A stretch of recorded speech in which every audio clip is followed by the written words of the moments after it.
সালে দেখেছিলাম মানুষের আহাজারি, মানুষের আর্তনাদ। তিনি মানুষের ভালোবাসা অর্জনের জন্য আজকে তার প্রতি এই ভালোবাসা তার মৃত্যুর 2 বছর পরে এসে আমরা রাজু দাদার জন্য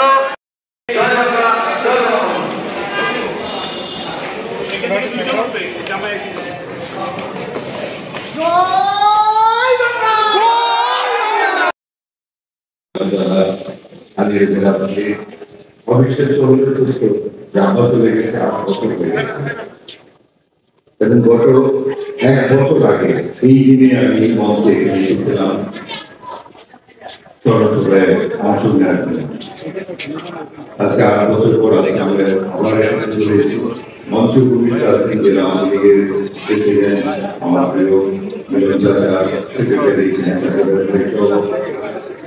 জেলা আওয়ামী লীগের বিভিন্ন স্তরের নেতা কর্মীরা এবং আওয়ামী লীগের বিভিন্ন অঙ্গ সংগঠনের সকল নেতা কর্মীরা আমার সামনে বসে আছেন, মায়েরা, বোনেরা। আপনাদের সবাইকে খালিদা রাজুর পরিবার থেকে সালাম, শ্রদ্ধা জানাচ্ছি, ধন্যবাদ জানাচ্ছি। এই আয়োজনের সময় যারা সংযুক্ত আমাদের পুরো পরিবার কৃতজ্ঞ যে আপনারা এখনো আমার শ্বশুরকে, আপনাদের রাজু দাদাকে এভাবে ছোটভাবে শুনেছেন।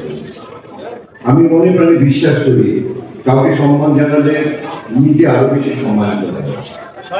আজকে যশোরবাসী যেভাবে আভাকে স্মরণ করছে, যেভাবে স্মরণ করে, আমার কাছে মনে হয় এটি করে যশোর আরো বেশি সমৃদ্ধ হচ্ছে, আরো বেশি শক্তিশালী হচ্ছে।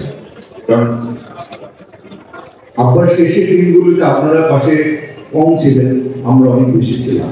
কারণ অসুস্থ হয়ে যখন হাসপাতালে থাকতেন, দীর্ঘ সময় তার সাথে কাটিয়েছি, দীর্ঘ সময় তাকে কাছে থেকে দেখেছি। আজকে আমার এখানে যে নতুন পরিচয় এসে দাঁড়ানো, আমি মনে প্রাণে বিশ্বাস করি এর পিছনে আমার শ্বশুরের সবচেয়ে বড় অবদান আছে।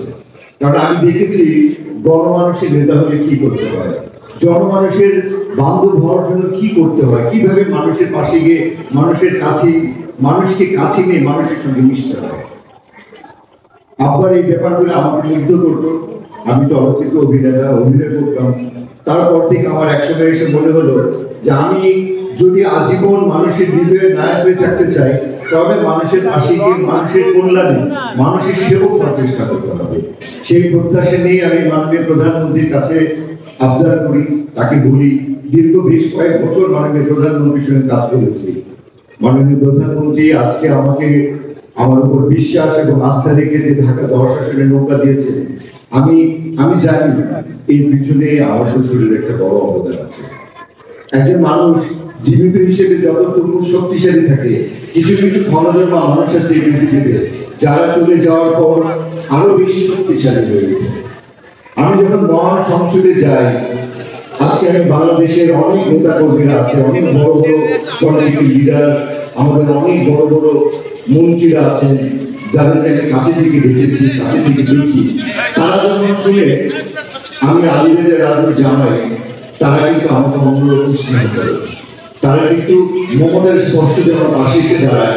এবং আপনারা বিশ্বাস করবেন না, যে আপনারা আনন্দিত হবেন, আজ পর্যন্ত আমি একটা মানুষ পাইনি যে একটা নেগেটিভ কথা বলেছে আমার শ্বশুর সম্পর্কে।